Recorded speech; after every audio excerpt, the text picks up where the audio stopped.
Hey everyone! Today, let's dive into something crucial yet often overlooked: how to report cybercrime and protect yourself online.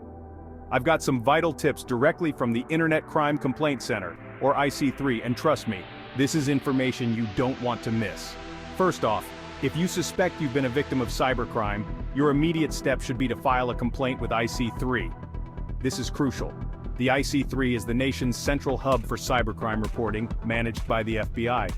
By reporting, you're not just helping yourself, but you're also contributing valuable information that can help track down and stop these cybercriminals.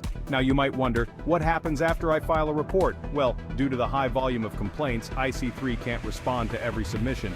But here's the kicker: every report is taken seriously.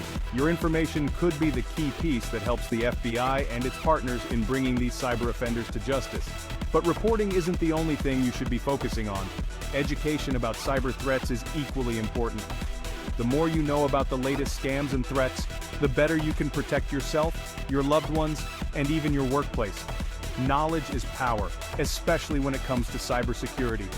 Now let's talk about some proactive steps you can take.